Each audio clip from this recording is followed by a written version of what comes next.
Hey treaties, let's get veggie with it. Stay tuned for personal travel recommendations and a tasty cooking demo. Roll that intro.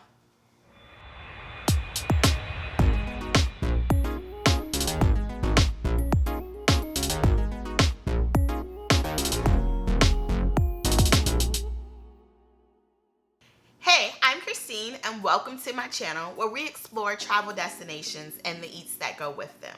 Today's dish is 100% vegan, but you would never guess from the look of it. It's a veggie lover's comfort food and super easy to prepare. You will definitely want to add this as a meal for your meatless Mondays. But before we get started, remember to like, subscribe, and hit that notification bell so that you never miss a video. Let's get started. New York, New York. A city known for having any cuisine imaginable. My top things to do when visiting New York include eating. The best vegan chicken and waffles I've ever had have come from a restaurant in New York. Checking out a Broadway show. And visiting the American Museum of Natural History.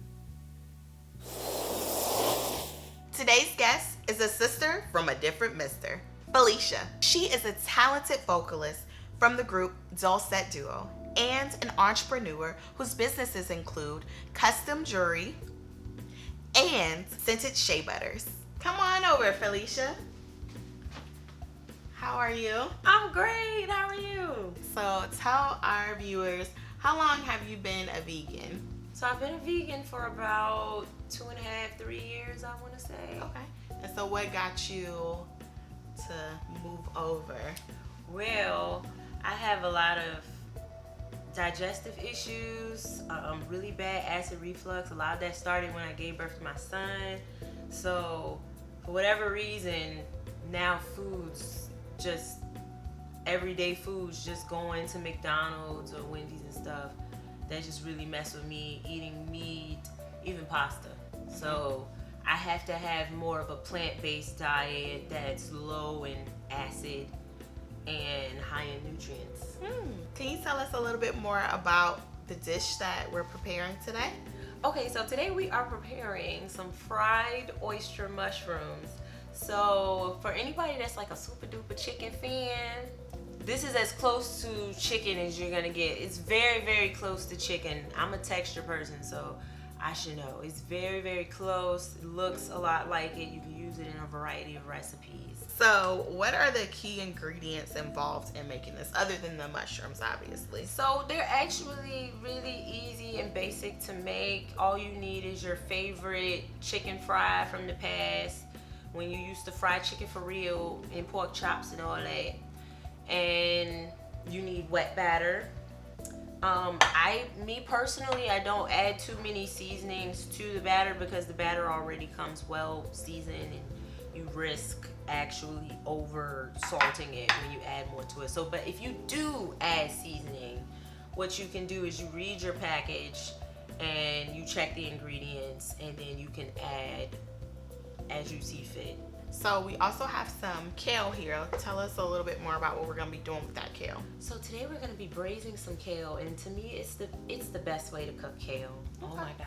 And a great combo of fried chicken and kale. Chimkin.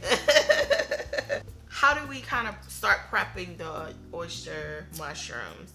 I've never cooked with this before, so I'm very curious to see. They come in various sizes. Okay. These came perfectly portioned. A lot of times I don't get them like this. Sometimes you'll see them in big old huge clusters. So if you just so happen to get them and they're in a huge cluster, just slice them into pieces that are about this size.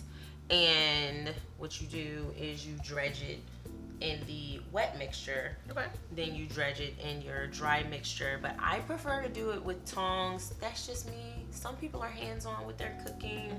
I'm strange. This is about the size of somebody's like hand or palm. I have small hands. A chicken thigh. It's about the size of a chicken thigh. A chicken that's thigh. a good description. Okay, so I'm gonna start with this one. Ooh. And we're just gonna get in here like so. just make sure it's nice and evenly covered. And I like to make sure that it's inside the little crevices in here too. Okay. See how it's got all that space? Because you want that flavor in there. You want it in there. And then you want to cover up its little dangly dangs on the back. You can just move it around in there and, you know, do a visual check. You see how it's drenching down into the crevices and the orifices of the mushroom? Okay. So and then we're going to bring it over here. In a wet seasoning and then let it drip just good enough. And then bring it over in here and put it in the dry season. Flip it around, just like a chicken breast, just like how you would do a piece of chicken. I'd be throwing it up in there like that. There you go. A nice little coated piece of chicken, a piece of mushroom. And if you have the pet peeve of like pieces of the batter coming off, try to do minimal handling where you're touching it but not touching it, just to make sure that you don't break the perfect seal of that beautiful coating, because that's how you're gonna get your good fry on that. Okay, so boom. So now we're here. Tell us a little bit more about what's going on in this pot right now.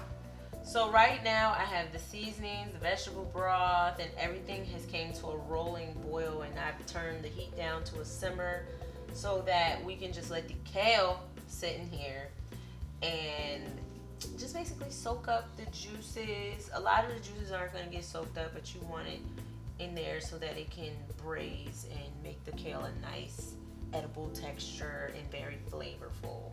So what kind of seasons did you add in there? Okay, so we did a little bit of garlic, some red pepper, salt, and cumin. A little bit of cumin. And that's about it. Nothing too much. Once it's done, you know, you can add additional seasonings. Now, I normally like to use a little bit of black salt on top of my food. It just makes everything better. So that's just a tip for the future, black salt. So are we ready to put the kale in now, or? Yes. Okay. So we're gonna go ahead and we are going to grab the kale and we're just gonna place it in the pot. All of it is gonna be real big at first, but once it sits, once we get it all in there, you're gonna let it sit and wilt down. Okay. And then you're gonna stir it to get everything nice and drenched in the liquid at the bottom. And then let it sit for about another 10 or 15 minutes, or just until it's to your desired texture. Depends on how you want it. Some people like it a little hard, some might like it a little bit more softer. Depends.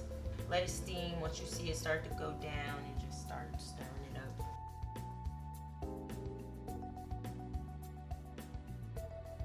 All right, so at this point you have some wonderfully beautiful green steamed kale. You want it to a point where it still has texture to it, but it's not overcooked so that it's all wilted and it's falling apart, but just nicely steamed at this point. So got the oil nice and hot. So we got a little bit of peanut oil, a little bit of vegetable oil in there. You can use whatever you prefer. We're ready to drop these coated I feel like I need some mushrooms. And you want to make sure if you're using a pot like this, so you drop it in slowly. Ooh, this is big. I'm gonna have to invest in one of these. Yes, God.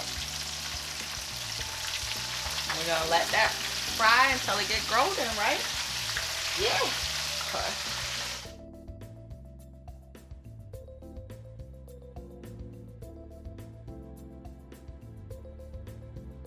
So we got these nicely plated dishes here.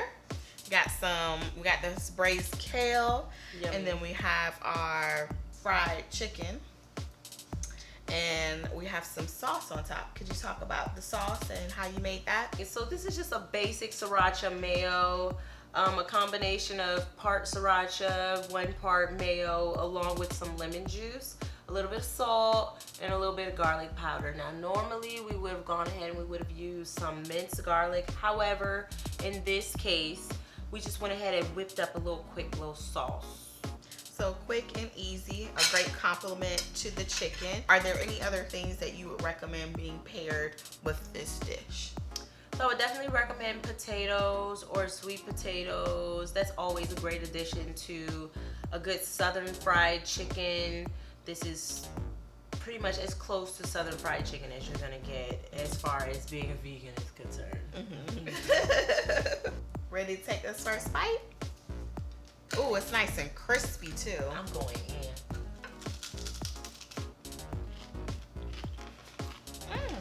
It's really good. That sauce is amazing. Thank you so much for being on the show. You're so welcome. Thank you for inviting me. This has been fun. And I get to have fried foods in the process. Thanks for watching. Remember to like, subscribe, share, and follow me on Instagram @TreatTalk. I'll see you next time. But until then, keep on treating.